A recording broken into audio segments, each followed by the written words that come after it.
Welcome, people.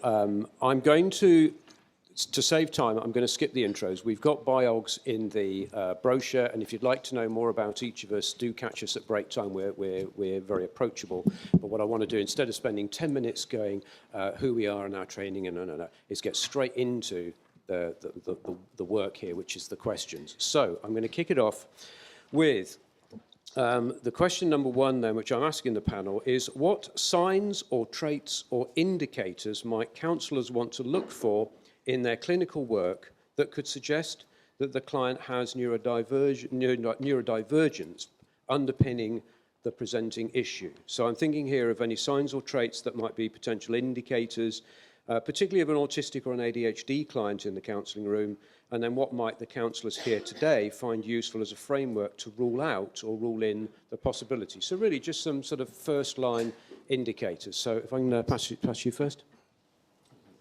I was expecting to go first. It's an interesting one because I am neurodivergent, so I don't know how other people do things. So I think that's a kind of quite a big thing for me. So I suppose there's a very straightforward answer. I'd always rule it in.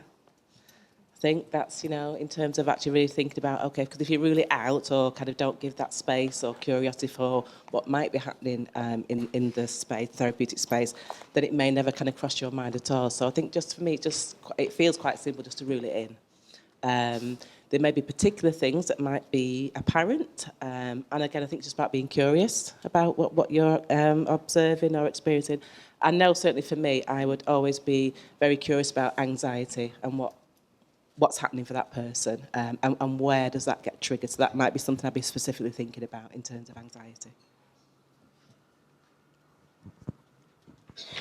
Looks like we're just passing the one along. So for me, there's something about, I think, again, I always presume it is, and generally if someone's sitting in front of me in a counselling session, there's probably some neurodivergence. These days it's why people come and see me, but even before it was something that I was out and speaking about, they tended to be the clients that came to me and that worked with me. I would generally be looking for spiky profiles, so anything where it's like, hang on, where's this one thing that's going on for you that seems to not be consistent with the other things that you're telling me about? So you're telling me you're doing really well in these areas of your lives, but this one, you can't ever get anywhere on time, and that's not consistent. So anything where there's that kind of up and down and changeable process. Also, if they express a very strong desire for a specific type of cutlery, and if they can't bear using something else, that's always an indicator. And yeah, ask your friends if they've got a particular spoon they like and just see what happens. Some of the best conversations I've had in a pub have been about that. And for many people, it's that first realization of, oh, shit. Maybe there's something else going on here. But yeah, birds of a feather flock together. So yeah, small spoon. So passing up Naomi. I agree. A lot of the people that come to me tend to be neurodivergent, but they're not necessarily sure what flavour of neurospicy they are. Sorry, got to get that language out now. I'd say, yeah, very similar. There'll be an executive dysfunction around particular things, and they'll go through this process in a cycle of basically self-flagellation of why can't I do this thing, potentially around a boom and bust cycle as well. I think that's very common. Yeah, those are my main flags. Yeah, I think similarly, pretty much everything that everyone else has said. I think a lot of the clients that I see come to me private practice-wise are neurodivergent in some way, and the ones that I get kind of allocated through my workplace either have a diagnosis or a working diagnosis. The other sorts of things that I would be looking out for are kind of frustrations with communications and frustrations with systems, because hierarchies just don't make sense. Wanting to know the whys behind why they're being asked to do things, rather than just accept that this is the way things are, needing to understand the why and that causing frustrations within hierarchies. I guess the other main thing as well would be the sensory kind of overloads and overwhelms, and seeing what particular triggers can be. Like for me in particular, it's like ticking clocks. They're just, so for particular people, there can be particular triggers that can cause overwhelm in neurodivergent people, yeah. Thank you very much. There's some really key points in there. I think certainly considering it in, not jumping to the conclusion, but being aware that it's a possibility, and there's more people undiagnosed than diagnosed. So one of the things I would always be looking for is chronicity, and it's chronicity through the lifespan. You know, I could have a client, say, a 47-year-old woman comes to me and she said, "Oh, I'm struggling to concentrate at work. I'm being emotional. You know, my memory's going." And I say, "Well, you know, was this a difficulty you were having 5 years ago?" "Oh, no, I've always been a really high-performing client." And it's like, well, in that case, maybe this is a medical thing like menopause. If, on the other hand, somebody is presenting a chronic story of, "I've always fallen out with managers, I never really get on with co-workers, you know, people just don't get me, they think I'm weird," you know, these are some of the hot markers now, because there's a chronicity through the lifespan. So especially when we look at ADHD and autism as the two sort of more, well, ADHD, autism and dyslexia as the three sort of big brand. Dyspraxia is another thing to be aware of, and dyscalculia. So dyspraxia is broadly speaking around physicality, physical movement, coordination difficulties and challenges. Dyscalculia is an interesting one. It's the numbers version of dyslexia, so a struggle with the shape and form of numbers. So consider the possibility that you might have a neurodivergent client who doesn't know it. Spiky profile. Spiky profile is something you can Google. If you're making notes today, definitely write down the word spiky profile. And I had a client a little while ago, and it was really fascinating because we did a dyslexia screening with her, and her IQ was really, if you drew a circle and you drew a number of axes, her IQ was really, really high, but her ability to write, handwriting was really poor. And then her visual comprehension was strong, but her ability to comprehend written text was poor. So you've got kind of brilliant at this, rubbish at this, about average there. And so these are the kids in school who are, how can you be so bright and be so stupid? They're the kids that frustrate the teachers. So when people are saying, "Oh, everyone's got ADHD these days," no, one or two of us in the class have. One or two have got, so maybe one has got the autism, one or two have got ADHD. We are the oddbods. We're the ones that don't really fit in. We are, to use the vernacular, the weirdos. Okay, but so these are some of the clues that we can be looking for. So I've put here the chronic difficulties, so ADHD, chronic difficulties with attention and focus impacting work and home life and relationships, so partners get frustrated as well. I would say to a client, if I'm starting to be suspicious, I'd say, "What did your school report say about you?" And I'd be listening out for doesn't achieve full potential, makes careless mistakes. Those are the sort of indicators. And I'll say, "How often do you lose stuff?" "Oh my God, all the bloody time." It's like, oh, yeah. And there's this kind of eye-rolling quality. If I said to the room, and I'm not going to, but if I'd said to the room, how often did you guys get in trouble for not handing in your homework? Many of you would be like, "Oh yes, there was that time I didn't do my geography." There will be a handful of you going, "Oh my God, all the time." And it's that chronicity that is, for me, is the marker. So hyperactive clients tend to be very talkative, and our training might have said, "Ooh, this is ego defensiveness," but actually ADHD brains are just working so much faster and more intensely. Inattentive ones, the stories can drip, but they'll still struggle with attention and focus. Autistic clients, difficulty with managers and colleagues and the world of work, oftentimes in a repeated pattern, struggling with interpreting instructions and or needing a lot of detail. I had a client recently where the manager had said, "Oh, here's some data from the thing that we do. Can you write a report for me?" What does that look like? How many pages is that? Do I have graphics? Is it just words? It's well, just use your initiative. Don't get on with it. And for a neurodivergent client, for a lot of people that'd be quite frustrating. They maybe ask a colleague, but did somebody do a report last year I can copy? But for the neurodivergent client, it's just like way too many loose parameters, massive, anxiety, panic. So these are the kinds of indicators. You'll also, as a clinician, often struggle to pick up on the emotion of the story. as clinicians, we are being kind of hyper-focused on not just the words of the narrative, but also how do I emotionally react to this story? And, you know, if you're in supervision and you're saying, oh, the client was telling me this and this and this and this, and the supervisor's going, well, where's the emotion in that? It's like, oh, God, yeah, I was having to work really hard. How did that feel? So sometimes the emotional narrative is missing, and we have to, as clinicians, have to work much harder. Final one, I would say, is therapeutic use of self. Yes, we're being all counsellor-y in the room, but also think about, as a human being, as a person, how would I experience this client if I was their work colleague? How would I experience this client if I was their manager? And oftentimes that's sort of it, because these can be indicative of how others experience them, and we can draw on that. So I'm going to move on now. So those are just some pointers there, but chronicity and just Can I just just pick up. add one point? I've noticed a strong pattern of a lot of people that do very well at school, and then once they leave the structure of school and go to college or university, myself included, completely fail, either leave for mental health reasons or just fail academically, so which speaks to similar patterns. Very much so, that the university is too unstructured.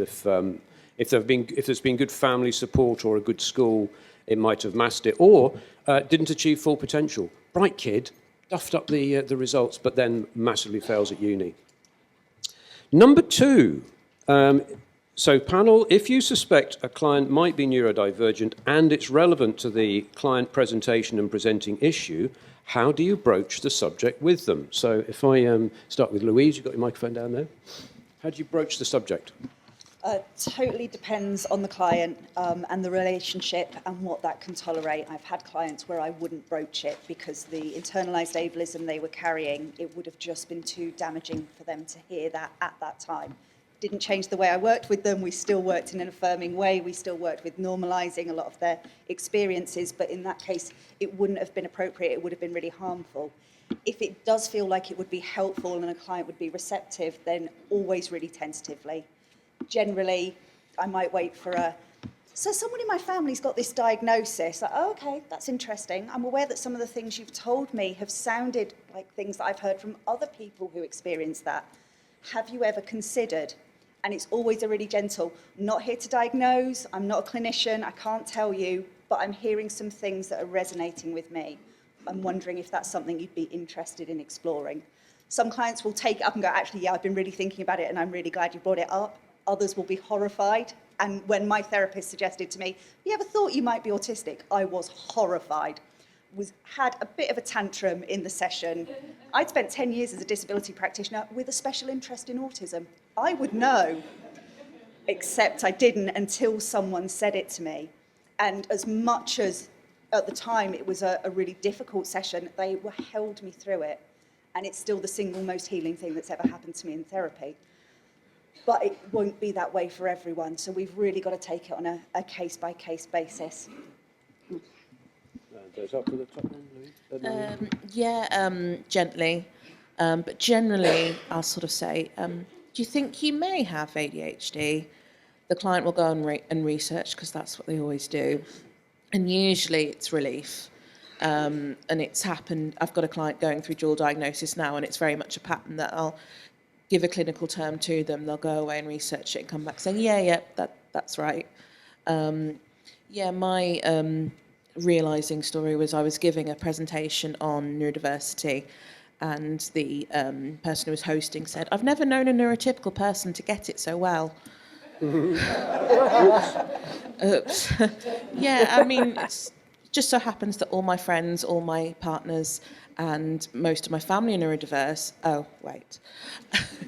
I think clients are very receptive to self-knowledge, but as with any kind of significant self-knowledge, you just have to, don't bring it up first session, unless they do. Yeah, I mean, as I said before, a lot of my clients are either already diagnosed or already have a kind of working diagnosis, so they kind of come in wanting to maybe explore it. A lot of the discussions tend to happen around kind of that internalised ableism. We might kind of explore to see if they've got a kind of anything in their family as well. there is a lot of genetic and hereditary stuff going on around neurodivergence.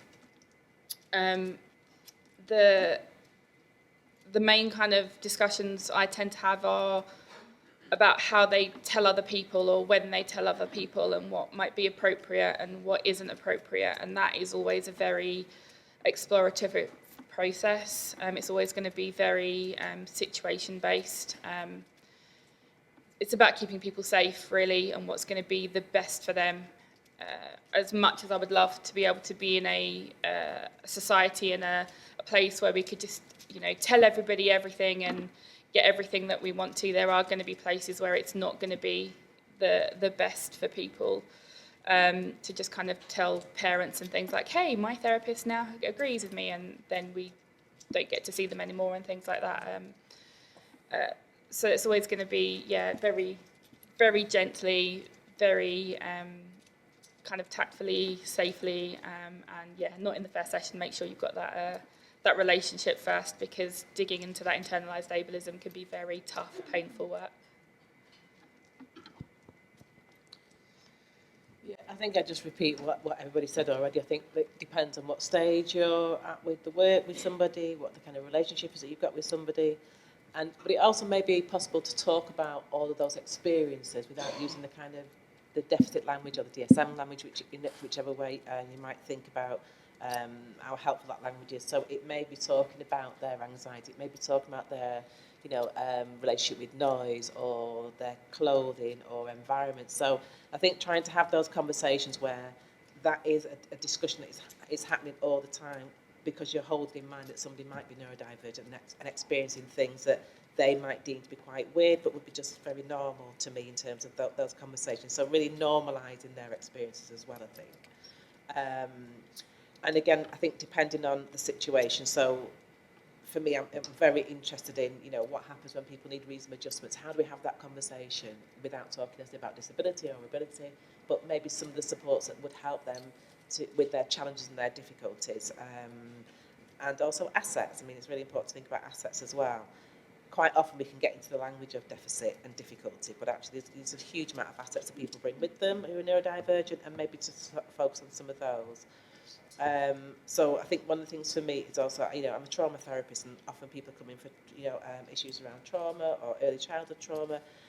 So I think one of the things that's been really helpful for me, because people come in often distressed for therapies, not very often people come to kind of for a positive engagement. But I think what I always want to think about is deal with the trauma first, because trauma is also about being different, not fitting in. So either way, there'll be some way of actually having those conversations about what that kind of feels like to be different, to feel alien.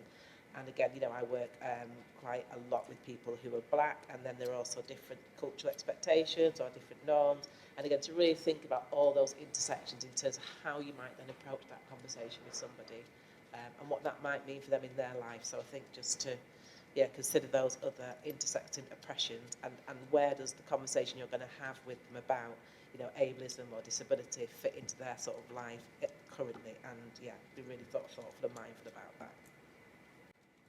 Brilliant, thank you. Just actually touching on that sort of cultural sensitivity, I'm aware that some global cultures struggle with the idea of neurodivergence, so it's kind of not acceptable to be dyslexic or ADHD or autistic, so we have to also have that additional cultural sensitivity.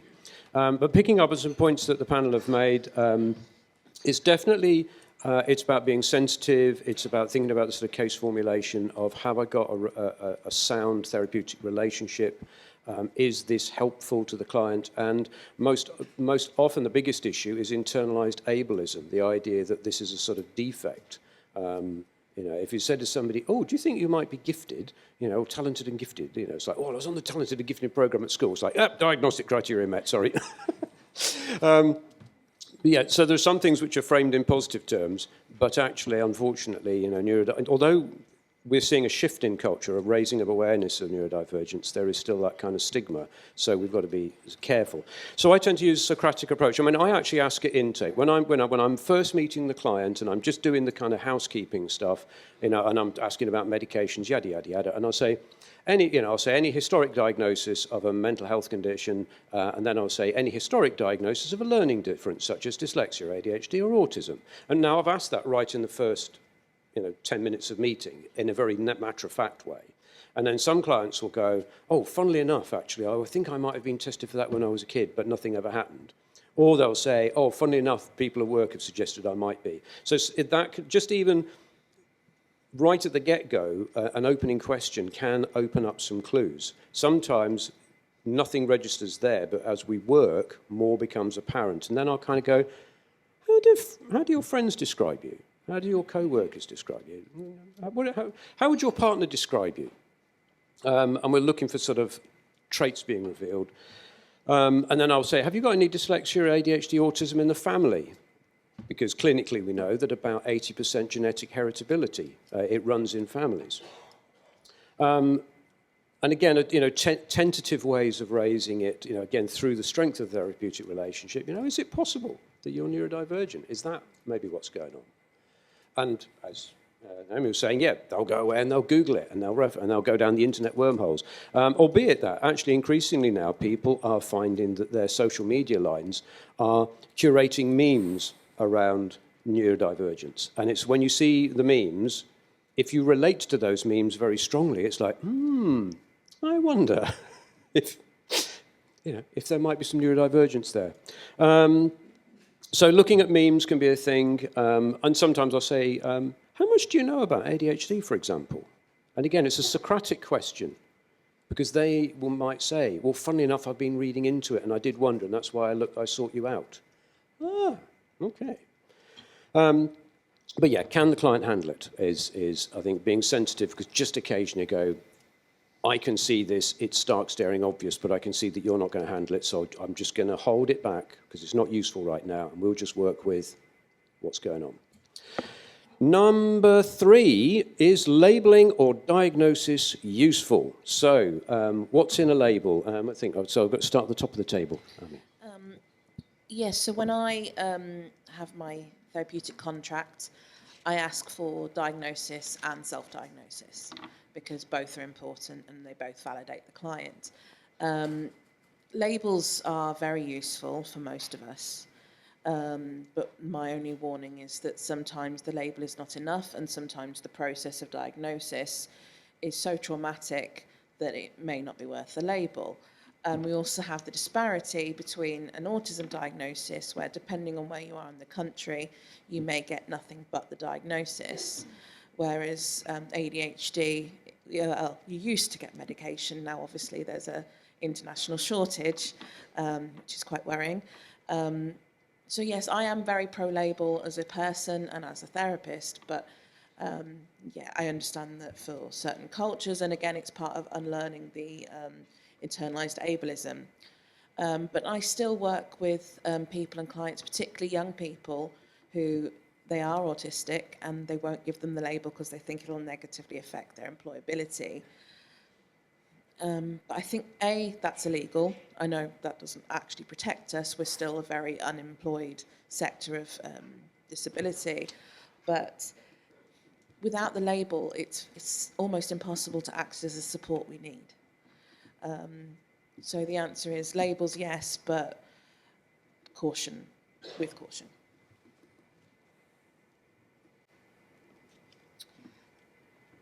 Helpful, yes and no. It's going to be very situationally based and very unique to each individual. Like me personally, the label has been very helpful in terms of accessing protections and reasonable adjustments in terms of work. For others, it's going to be more harmful, or they're going to need to decide a priority on what's going to be more important.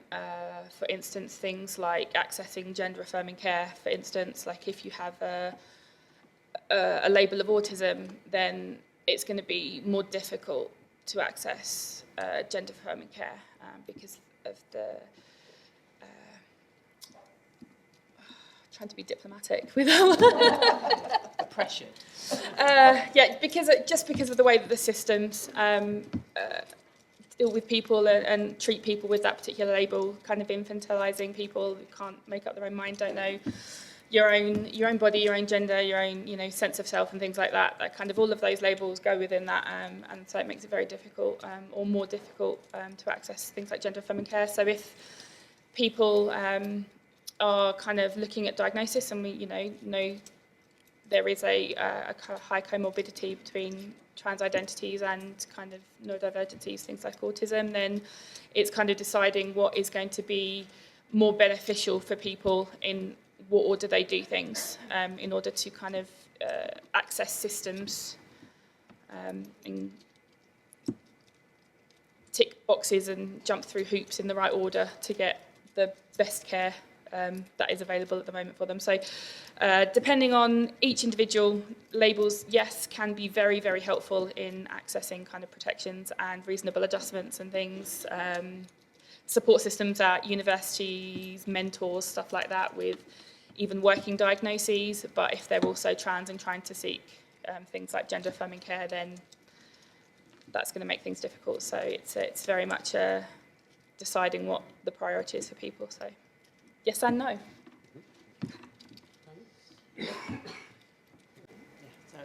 Yeah, I think just before we move on, I wanted to just say something really to challenge some of the comments that have been made as well, that this whole thing around for some cultures, and I think I want to be really clear about what do we mean by that? Who are these cultures?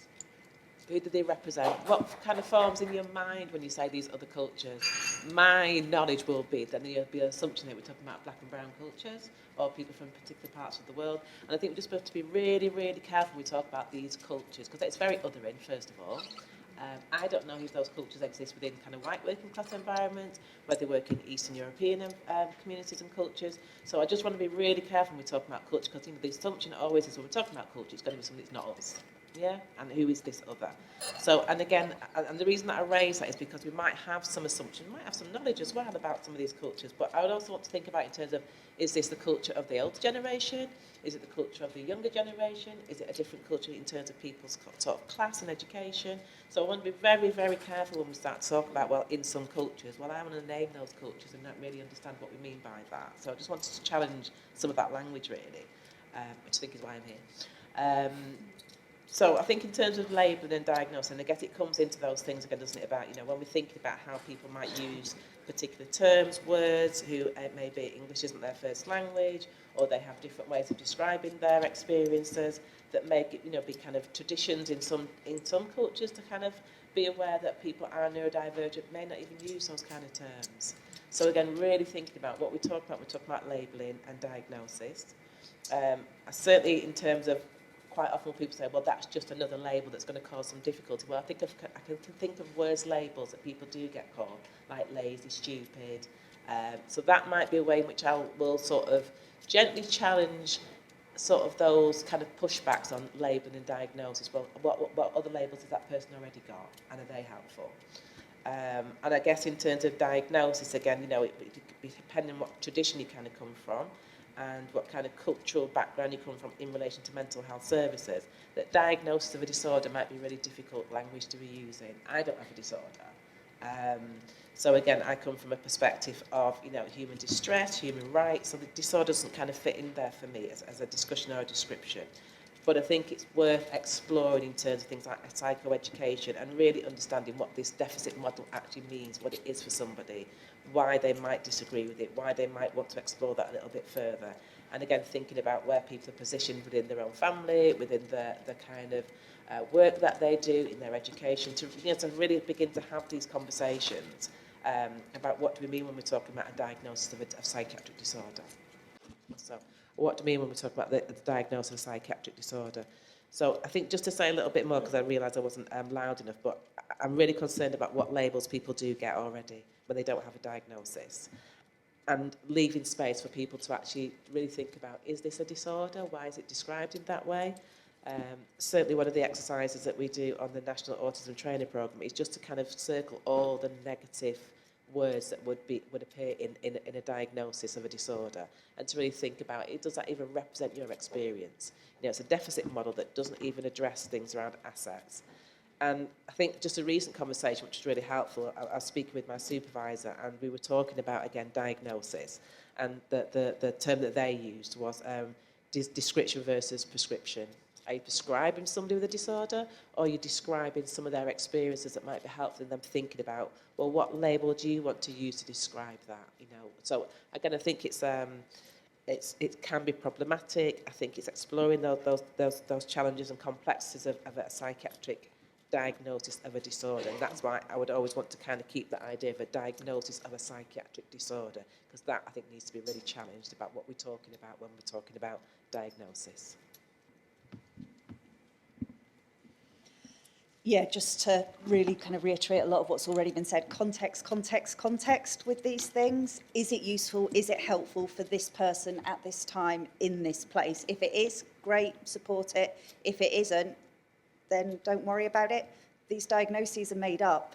There isn't a test that I can take that says, oh yeah, you're autistic.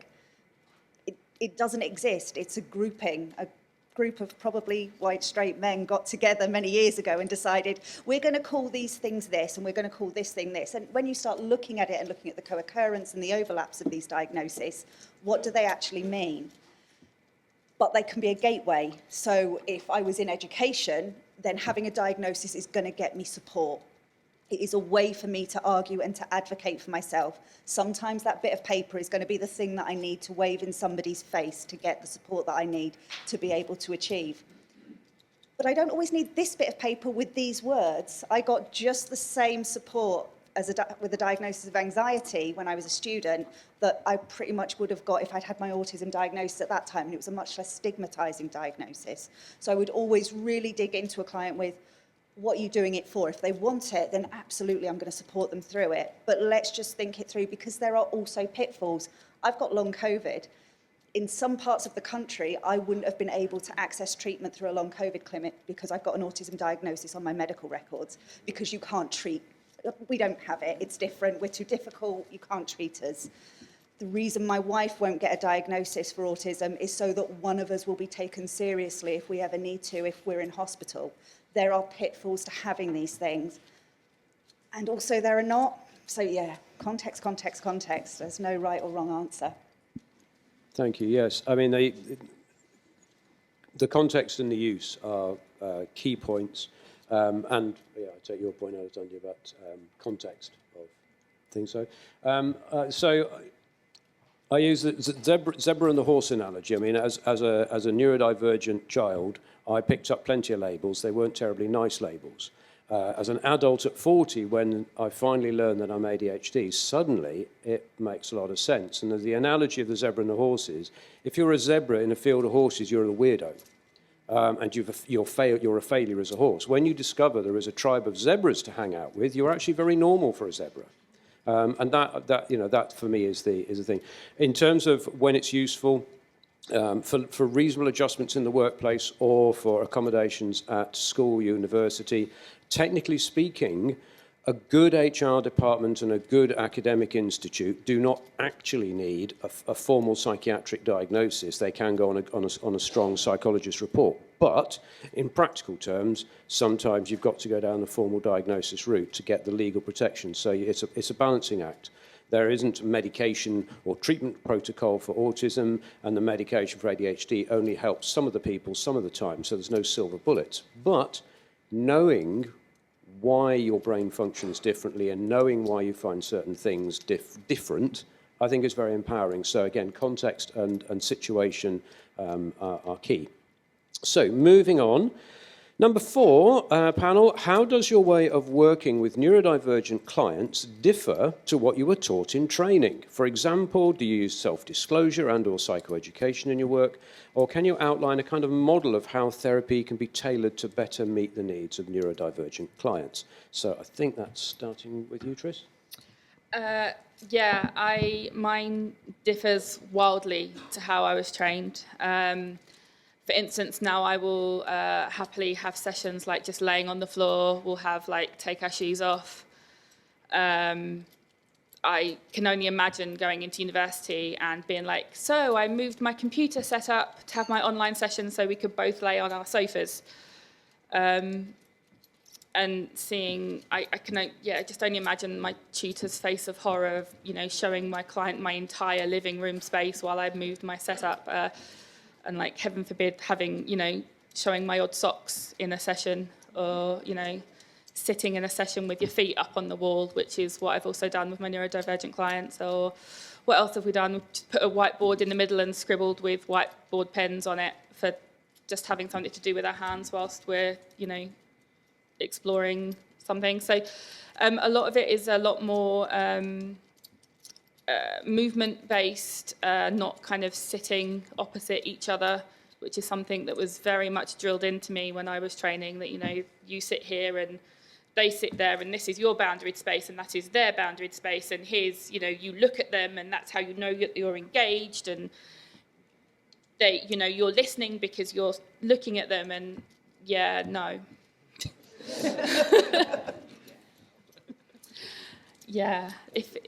So I think the other thing that was like really drilled into me during my training was about eye contact, and I was constantly pulled up on it in my training, like wasn't giving enough eye contact. And now I know it's because I'm autistic. I didn't have a diagnosis then. I think a lot of my clients would kind of run out screaming if I gave the amount of eye contact that I was told I needed to give during training.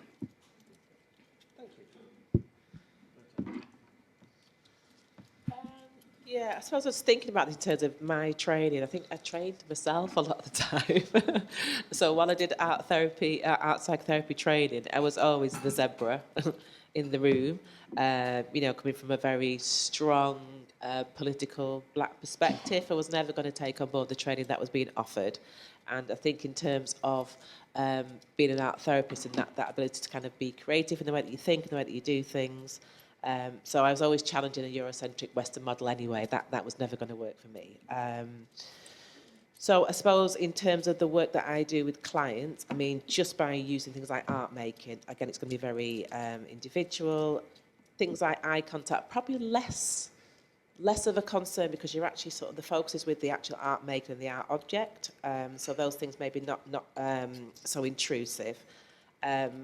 I've always worked within a sort of trauma-informed frame. So for me, that the importance of things like repeating information, being explicit, explaining why, repeating things, talking about memory and ability to hold information. So I kind of focus it around trauma, if that's what I'm working with in terms of what somebody's bringing to the sessions. So I think all of those things that you kind of put in place for trauma are also, that is a kind of, it kind of alters the way in which we sort of think and are in the world. And I think it sort of fits really well with neurodivergence, because I think it's that continued repetition and sort of being really explicit about why you're doing that. If somebody is also neurodivergent, then I think it just kind of is really helpful and really supportive. I'm also an EMDR therapist, so I think for me as an autistic therapist, I'm using a kind of structured protocol. Yay! I love it. But it's also mixing the two, so that sometimes can be a bit complicated with art making and EMDR. It's a challenge. But yes, I think in terms of my training, I was always going to be that different person coming to sort of practice as an older person, and a very knowledgeable activist and campaigner around anti-oppressive practice. So I was never going to fit in. So it was always going to be different. I think that's what I wanted to say. Yeah, I still have that worry about, if I had done this in a triad and I had been observed, what would they have said? I guess the self-disclosure thing's a really interesting thing, because I was the only out queer person on my training. So there was already that, you're not supposed to talk about this. It's like, but this is really important for my clients that I am talking about this. I was already having those discussions. So when I started being out about my neurodivergence, I already kind of had a path. And if anyone wants to come to my workshop later, I'll be talking a little bit more about that. But it's that I have to talk about myself in this. It's that normalization. This is what clients feel safer with me for. That's why most of them come and see me, because they know that I have this lived experience. Why wouldn't I share things that are helpful? If a client comes with me and says, yeah, do you know what, there's this sound stuff going on and I'm really struggling with it, why wouldn't I say, yeah, I struggle with that, and these are the things that I do that are helpful? They might not help you because we all have different experiences of our neurodivergence, but why would I not share information that could be useful with my clients? And what I've also learned is to be much more flexible.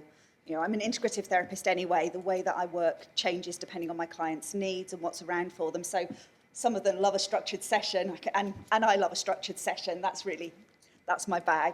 It's my autistic bit. But for some clients, that would be too much. Even how do I open a session? You know, my usual opening lines are, you know, what do you want to bring today? That's way too much of a demand for some of my clients, so we need to shift it around. And it's having those really explicit conversations about what are your needs, but also being aware of what are my needs in the session. There are some ways some of my clients will need to work that I can't do for them, because actually the way my neurodivergence shows up, the way I process information means I can't do email therapy. I would love to, but I'm dyslexic and dyspraxic. Between my fingers not doing what I want them to do and my brain not knowing how to spell, that nothing would ever get done. I'm much more verbal, and that's okay. I can refer those clients on. But I can invite my clients, if you want to use the chat in an online session, that's totally okay, and you can do that if you need to.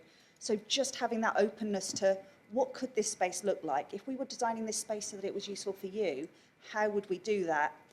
It's not just about them coming into my space that I've carefully curated. It's about that collaborative co-creation of the therapeutic space that means the Venn diagram of what they need and how I work. What's that bit in the middle? And that's the bit where the magical stuff happens. Thank you. I am a psychodynamic music therapist, so my course was actually very inclusive, very reflexive, very client-centred.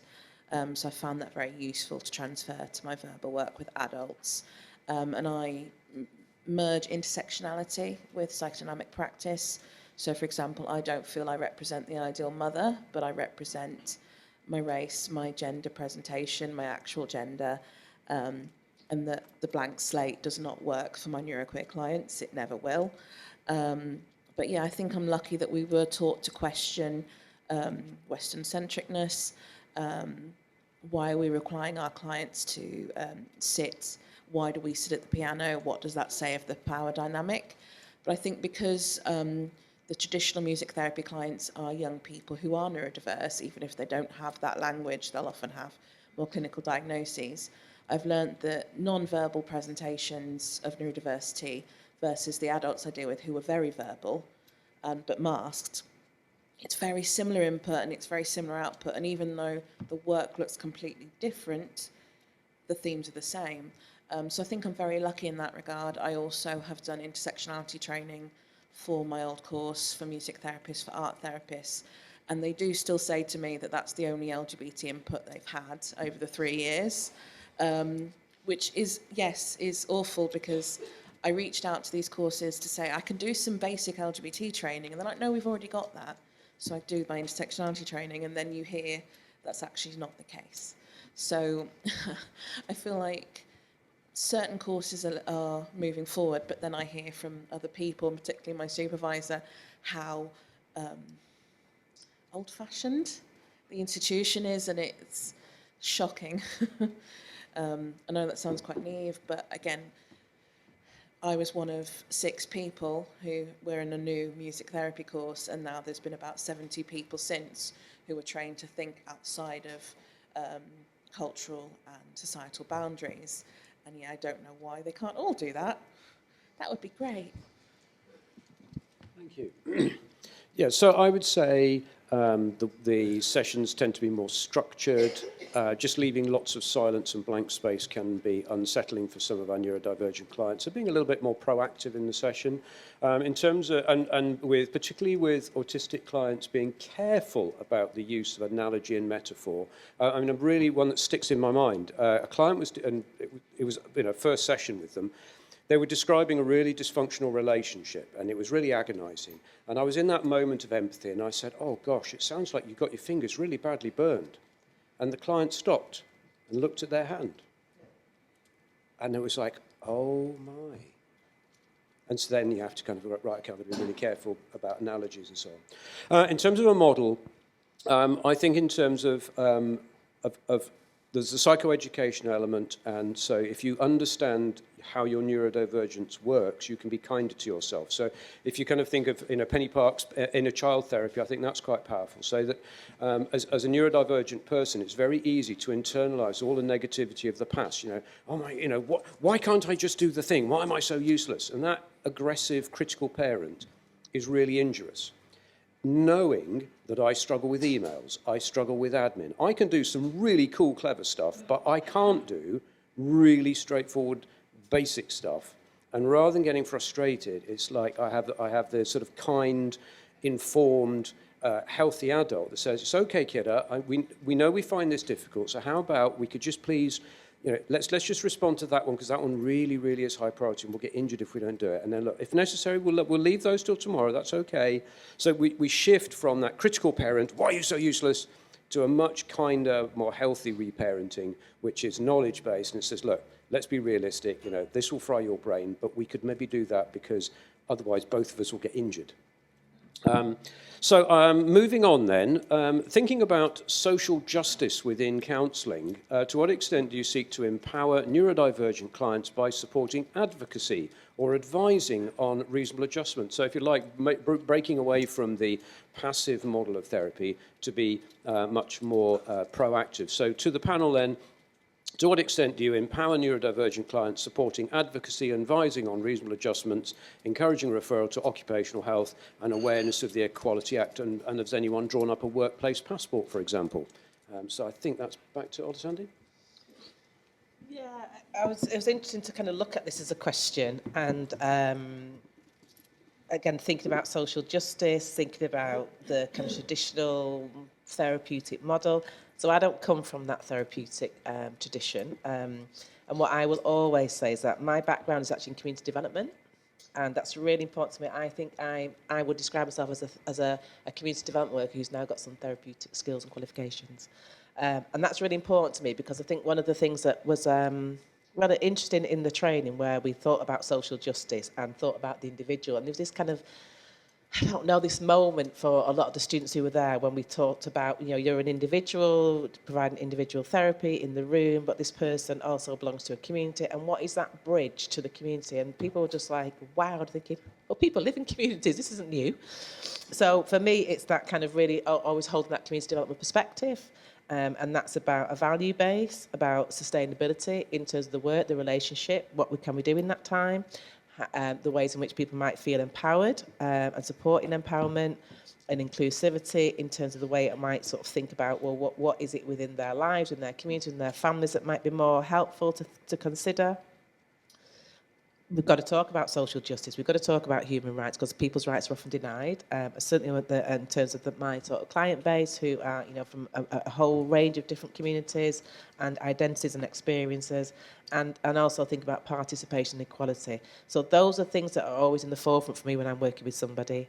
So if that's a psychoeducation, if that's about understanding the law, if it's actually about navigating workplace environments, because that hour or whatever time I might spend with somebody, it might be more than an hour in terms of access stuff. Where does that person go after they leave this room? Yeah, who are the connections? Who's the support?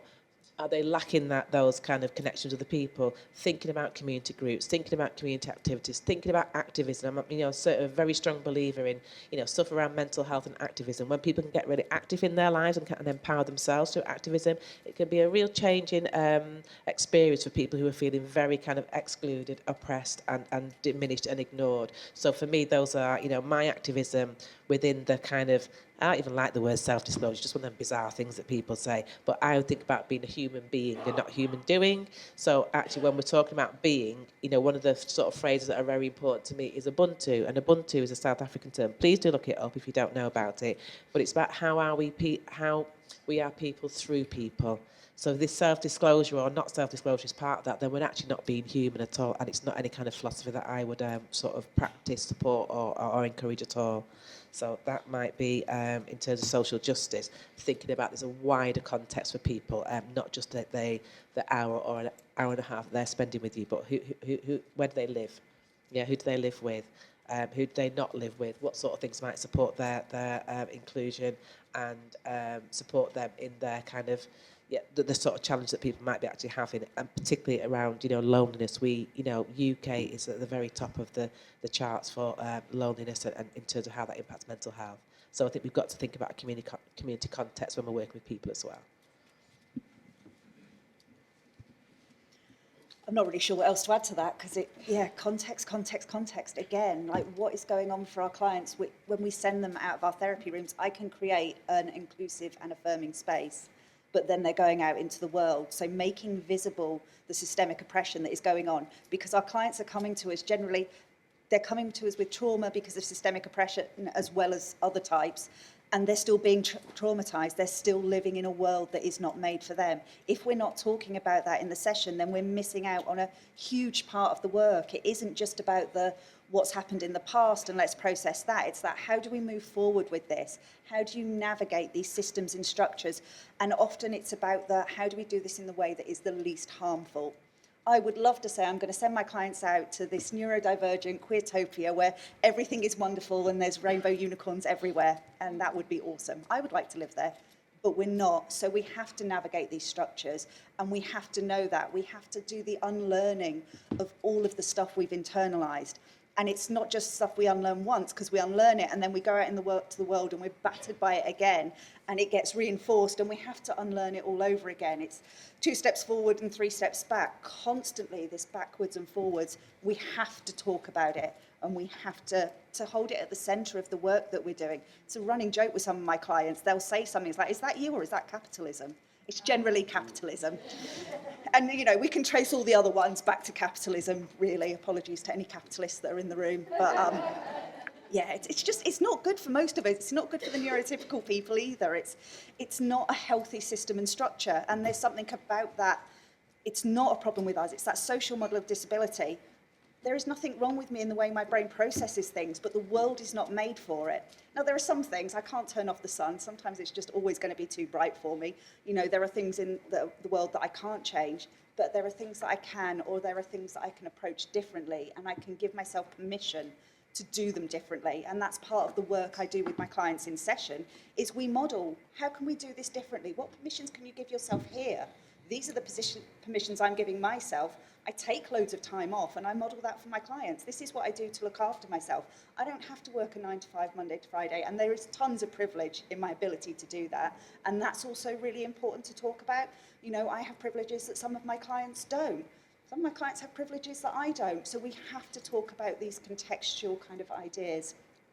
I'm aware I could stay on this soapbox for a very long time, so I'm going to step away from the microphone and let someone else talk. Thank you. Internalised capitalism is a phrase I use a lot in my sessions because it incorporates a lot. I think I have 2 ways of answering this question. One of my powers as a therapist is to be able to write a decent report with the letters after my name that genders my client correctly and says things like, this client has trauma, please do not make them do an in-person PIP interview, as a literal example. Recently I received we need a relative to fill in your ADHD form, and I was misgendered. And it just sort of brought it all home. The other is that on Wednesday I volunteer at a trans social group, and I actually brought in referral forms for an organisation I work for. And a friend of mine said, "Are you sure you can't be my therapist?" I went, "Yes, sweetie. But here is a group of arts therapists who are trained to work with complexity and won't turn you away for having more than one problem at a time." The other is that people like knowing that within the therapeutic world, which has caused a lot of trauma to a lot of us, someone like myself and our panel exists. So to say to a group of, to be very specific, queer, disabled, neurodivergent Jews, I am out there, and there's a few other of us, and there's a beautiful room of international queer therapists saying, we understand what you're going through, and we will do our best to help you, but we cannot fix the world. I do say that therapy isn't about making life easier, it's about making life livable. And it's we can't fix the fact that, particularly in the trans community, every day there's a new, famous, powerful, rich person saying how we don't exist. if they're, you know, on a good day. We can't fix that, but we can be there and we can listen to you for an hour a week or an hour every fortnight, and you don't need to explain who you are on a fundamental level.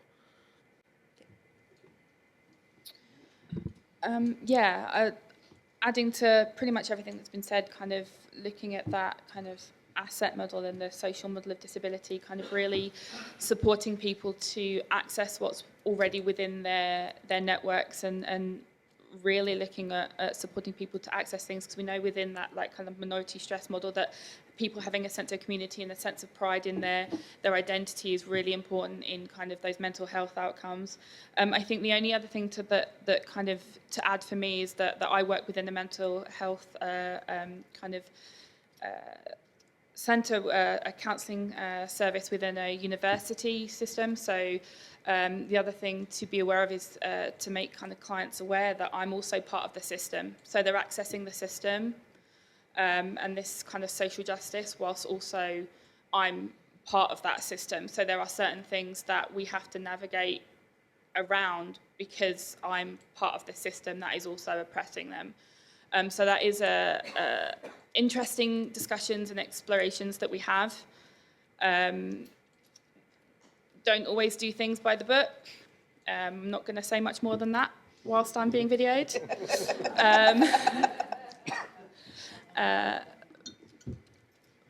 But we, as therapists, are also part of the system that is part of the, you know, oppressions that people are facing, and we can't step outside of that when looking at social justice. Thank you very much. So, yeah, workplace passports can be helpful for some folk where, you know, either occupational, a good occupational health nurse, or potentially a clinician whose experience can identify where particular aspects of the job could be changed to help the person work more effectively. So workplace passports are the thing that we sometimes might get involved in. So we're cracking through the questions really well, and this one entertains me, the intersection between neurodivergence and queer identities. And very quickly, when I 15 years ago, I was going to conferences for ADHD and autism, and people were saying, oh, you're trans. You know, funnily enough, I'm seeing quite a lot of trans clients in my work. And then I was coming to Pink Therapy, and meeting clients who were saying, oh, funny enough, quite a lot of my trans clients are neurodivergent. And it was these two research interests that were kind of crashing into each other.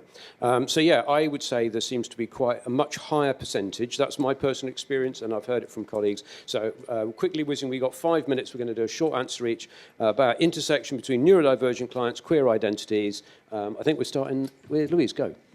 Lots. Is that in my world, that Venn diagram is almost a circle. I'm aware that it isn't quite as pronounced in other people's experiences, but I presume when there's one, there's the other until I'm proven otherwise, because more often than not, that is the case.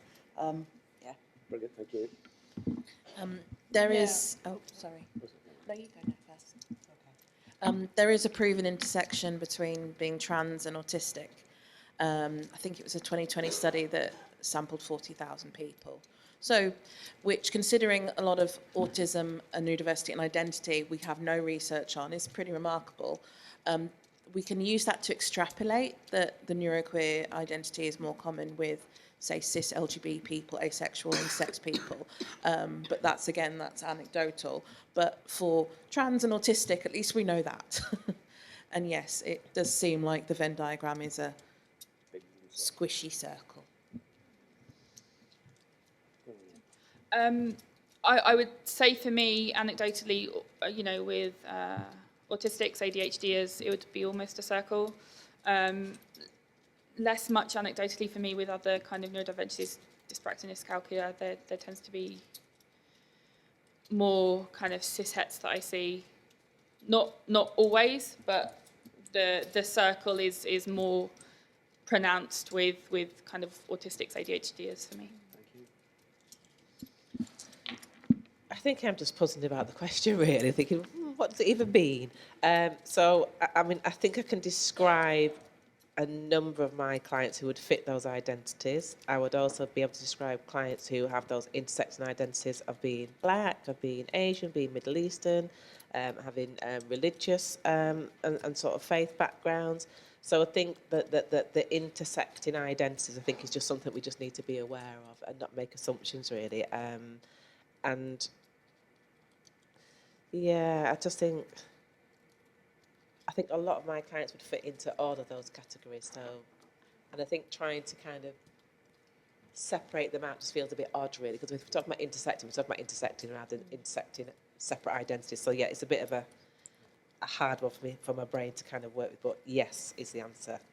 Brilliant, thank you. Yeah. I mean, I would just say from a clinical perspective, working with trans clients is one of the things that the clinics were looking for was sort of social integration. So was this person successful at work? Had they, got friends and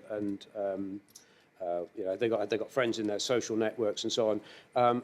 But many autistic clients might actually struggle meeting those criteria by virtue of the autism, not the transness. So, but yeah, I think if you're working with trans clients, have neurodivergence very much on the radar as part of the case formulation, because it has an impact about how people understand the process of transition, how they understand social reactions to the being out and so on. So it's an additional clinical element. Amazingly and brilliantly, we have come neatly up to 11 o'clock. Dominic is smiling. I mean, this is epic. So we've done the 6 questions in the time, and that means that we can now move to questions. And I know, Karen, you've got some online, I think, and then we've got some in the room. So are we just going to... Share, Matt. Okay, so Karen, have you got questions coming in from the global interweb? Or should we just go straight to the room first? I've definitely got one. Can you hear me okay? Yeah. We're just going to get a microphone, I think. Sorry, I was just checking it was okay to name the person. So Sanjay Kumar, would appreciate if you could talk a little bit about your experience of working with bereavement. He works generally with people from the global majority who are neurodiverse and experiences of bereavement and loss, which sounded like a really valuable thing if any of you had any insights. Okay, bereavement. Who wants to pick that up?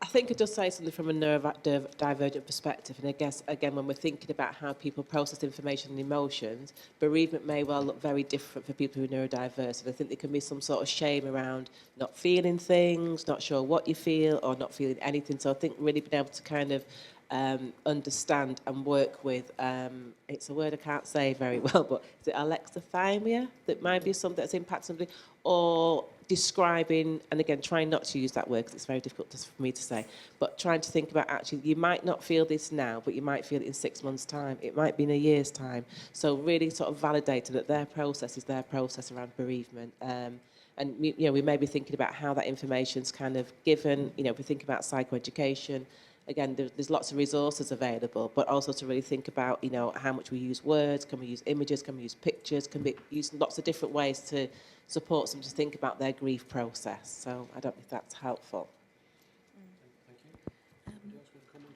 Yeah, just as neurodiverse people, we can experience very deep emotions, and the stereotype is that we don't feel, but again, a lot of that just is someone who doesn't present, but on the inside a lot is happening. There is definitely a priority of romantic and familial relationships when it comes to loss. And I think as neurodiverse people, when we lose friendships for either for bereavement or due to a breakdown in the relationship, I think we feel that just as deeply.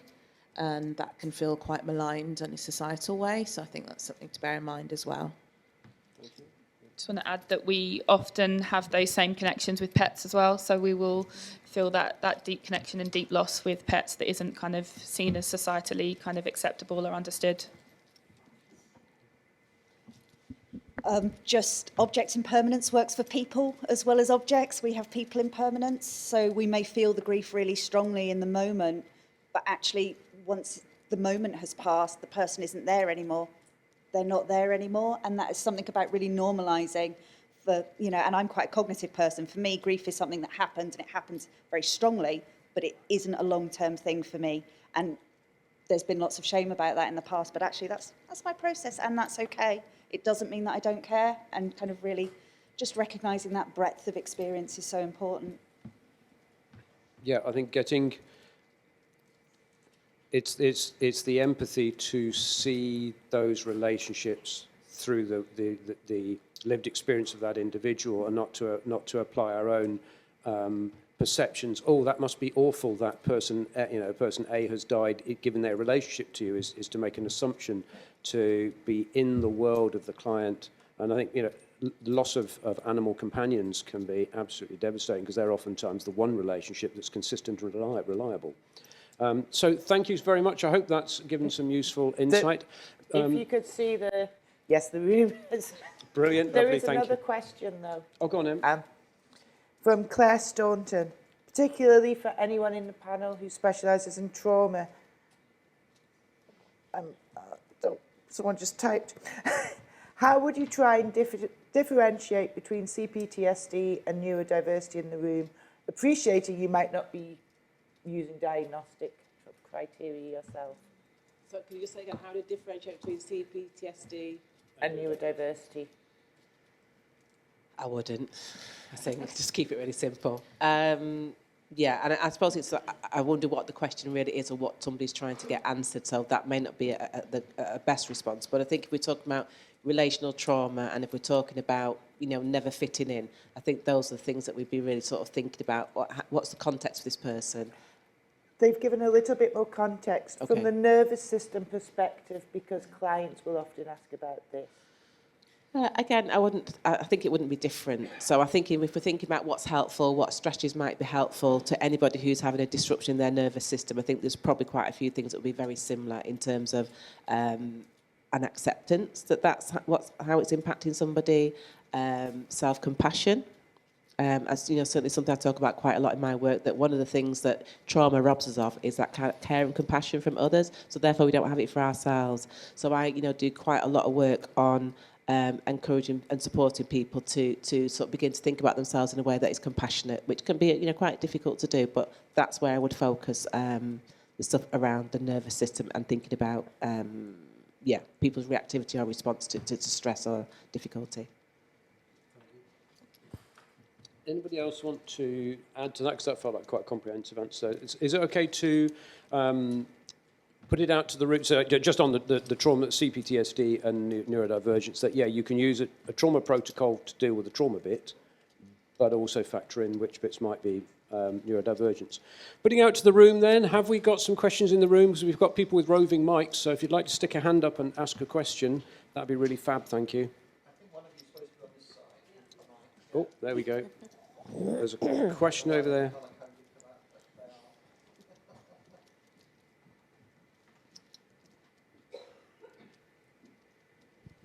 Hi, thank you. I just wanted to add something maybe to the previous question about CPTSD and autism or neurodivergence in general, because there is like a lot of other psychotherapies that, for example, very famous like Mate, that talk about everything being caused by trauma, including autism.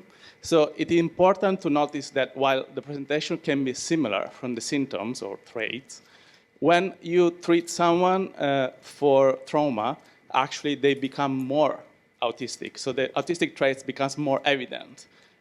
So that's the difference to keep in mind, and what it can implicate, what is more one side or the other. Thank you. I mean, it's just, so trauma does not cause ADHD and trauma does not cause autism. They are very separate and distinct things, but it is very difficult to grow up being neurodivergent and not experience some, traumatic stuff. Any other questions then, please? Stick your hands up on our roving. Oh, we go, one at the back. Matt's on it. Thank you. Hello. I was just wondering, for clients that find real comfort within labels, if there were any good resources for helping someone plot where they may sit within neurodivergence? I mean, the social media channel, there are forums and groups which I think give a sense of community, going back to what you were talking about, of finding a tribe or a collection of, a community to belong to. And there's information now which can help you make sense of things. I think encouraging that kind of considered research so that they're looking at appropriate sources. I mean, my favourites on YouTube is Jen Has ADHD, the How to ADHD channel. She is awesome. There's another one which was it Yosemite Sam? So there are some good YouTube providers, and you can kind of make sense of whether they know what they're talking about. If I just pass it down the panel and see who else wants to add to that. I think that's really difficult to answer because we're all really different, and context. You know, when I was looking for my language, I was reading every memoir by a middle-aged, late-diagnosed autistic woman that I could get my hands on because that was appropriate for me. That, Sarah Hendricks? didn't do Sarah Hendricks, actually. okay. Missed out on that one. Yeah, I don't know how. Now I'm going to have to go back and do that. But that stuff was... Middle-aged woman working with autistic people, and then somebody discovers she's autistic. Yeah, that rings a bell. But that's not the stuff that my daughter found helpful. So I would really kind of encourage clients to start looking around. I might suggest they go to a couple of YouTube pages, or there's some really great kind of social media accounts, none of which I can remember the names of now because I'm on the spot. But to go from there, but I would always tell them to go to kind of neurodivergent-led stuff, that's going to be the best starting place. And they'll find their tribe if they start digging around. Yeah, just because I couldn't think then. I would do some research first myself, again, because I think that thing about what we're looking at, is it positive? Are we aware of what's being said? Particularly if I'm looking at those intersecting identities, you know, if I'm working with young black boys, I might think about a particular person. So certainly when I worked in the school in that kind of, I think they kind of liked it as a bit maverick. Let's watch YouTube videos as part of our session because schools don't allow you to do that. But using people like Stephen Wiltshire as role models, because although he's somebody who would be considered to be very unusual in that he's an artist who can just, you know, draw things on sort of on sight of them. And we're not suggesting that, you know, all black autistic boys have got that skill. But what was really helpful in showing some of the young people that particular video was that this was somebody who didn't speak until they were 9 years old. This was somebody whose speech patterns were quite unusual. So again, really trying to find appropriate role models or people that they could kind of look to, especially where there's that kind of self-esteem issues. You know, I have a daughter who's a professional basketball player. So looking for resources for her was actually trying to find the same sort of story. So there's a D2 autistic male basketball player that, again, such a big thing was sort of made of his experience, and thinking, well, that's your experience too, so you know, you talk about those because there will be people looking at you as a role model. So I think for me it's actually really sort of doing that extra bit of work, and it is around psychoeducation where you're really evaluating what is out there, what might be helpful, what are the particular intersecting identities that this person has, that would then actually trying to find that relevant material, whoever they are, you know, whether it's somebody who's non-speaking, whether it's somebody who's an artist. So I do quite a lot of that research, and I always follow up probably all of my sessions with some kind of link or some kind of information that just allows people to kind of consider some of the kind of conversations we've had in that session, and also to follow up things that might be helpful. Thank you. Anybody else? Yeah, just briefly that some people won't go for a self-diagnosis because they don't think they'll get a clinical diagnosis. So some of that is just sort of educating that, yes, it is, for some people it is more hard. They don't fit the stereotype, so it's harder to get that diagnosis. That doesn't mean that's not who you are and that's not who you identify with. Also, reframing things, like I've had clients that say, well, I'm not sensory averse. And I'm like, yes, but you're sensory seeking. And also, have you thought about how many different meals a week do you have? And they're like 3. And what we were talking about earlier with the spoon, great one. So again, it's reframing people that if they want this label as a form of belonging, there's no clinical barrier to that. And then do the work on whether they want diagnosis down the line. Thank you.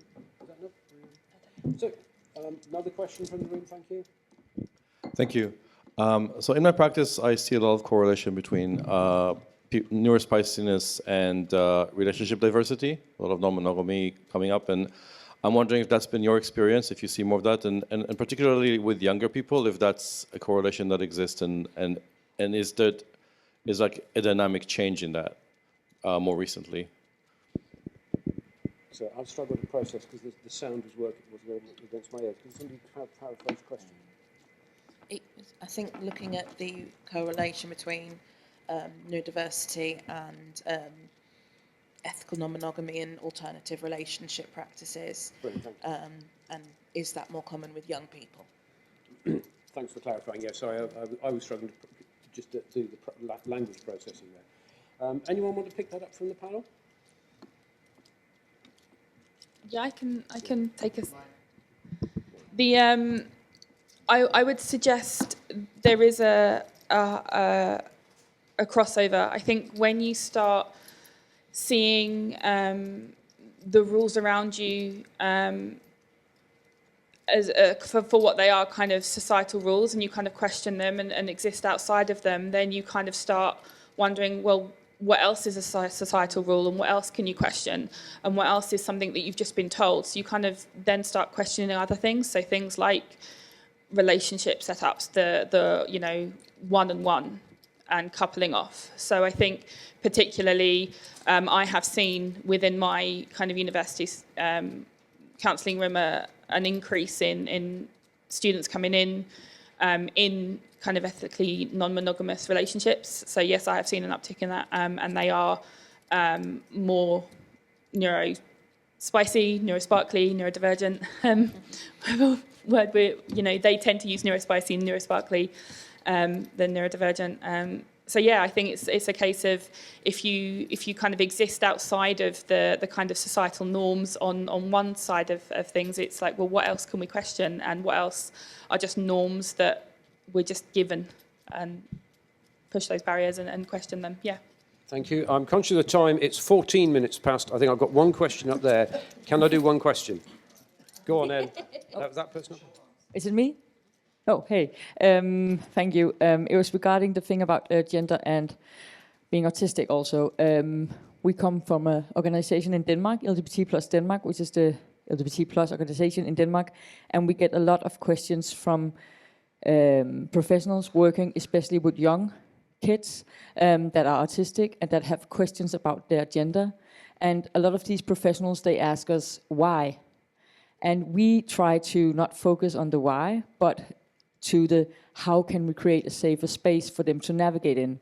But I was just wondering if you had like a good answer or reply to the why question, because a lot of people are very focused on this. Why is there this like huge overlap between being autistic and being transgender? I guess the thing is we don't actually need to know why, just know that it's a thing, and then go, what does good treatment look like and good support look like? And broadly speaking, that's about supporting somebody to explore what their gender might look like and how they want to live that experience. And that had been the approach by some of the best clinicians that we'd got in the country working in the established clinics. And now that's being disbanded. We will have to see what's going to happen, particularly with our young folk. But yeah, we don't need to know why. We just need to go, oh, it's kind of interesting, but how do we support? Anybody want to do a quick answer on that one? Yeah, again, why not? Would be the opposite answer. Why not? And I think for me, having sort of a different experience, I suppose, in that about supporting somebody to be curious. So I know a young person who, from the age of 2, were sort of born as a female, but really didn't feel okay as being a female from being 2 years old to about 8 or 9. And really trying to sort of be curious about what's going on for you and what's this about, and just really keeping that conversation going. And really interestingly, when we kind of got to a crux of what that was, which was, well, I look like a boy, I sound like a boy, I dress like a boy, does that make me a boy? Not necessarily.